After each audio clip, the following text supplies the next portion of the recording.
Јас да речеме за разлика од почитуваните колеги во врска со темата дали Република Македонија треба да оди на предвремените парламентарни избори, сметам дека единствена исправна политичка позиција на владата во овој момент е да донесе одлука за распуштање на парламентот и за организирање на предвремените парламентарни избори, особено заради фактот што оваа политичка коалиција, независно од фактот што не освои најмногу пратеници на изборите, меѓутоа коалицијата која што се формираше,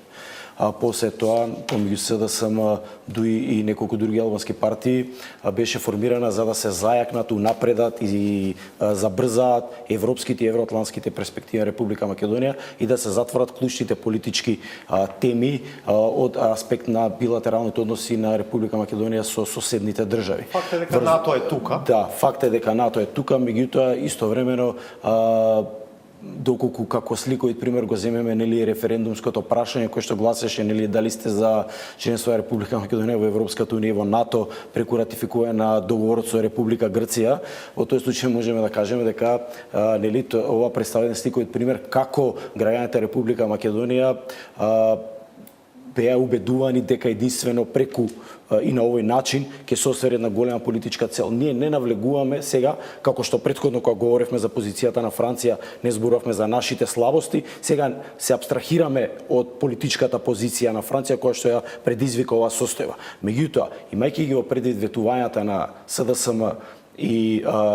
основите врз основа на кои беше формирана политичката коалиција, повеќе од логично е Република Македонија дојде на парламентарни избори. Сметам проверка таа влада. Точно, сметам исто така дека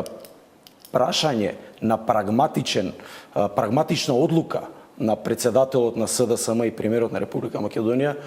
е да се, како би рекол, да се одважи и да го преземе првиот чекор Република Македонија доди на предвремените парламентарни избори, заради тоа што искрено сметам дека ова е веројатно последната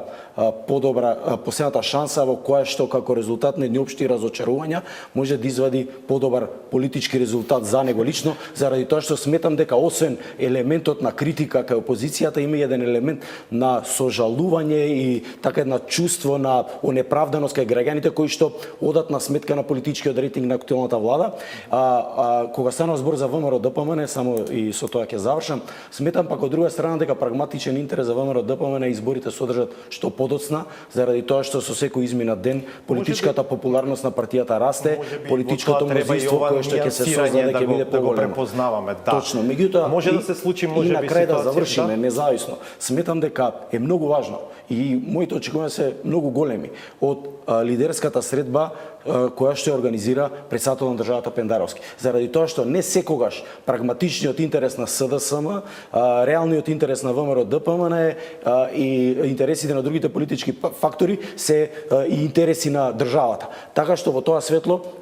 трет пат ќе го употребам формулацијата, сметаме дека е особено важно да влеземе во период на национално зрење. Ако пропуштиме и оваа шанса од сета негативност да извлечеме една полза за државата, во тој случај повторно ќе тапкаме место и ќе се обвинуваме кој е виновен за се.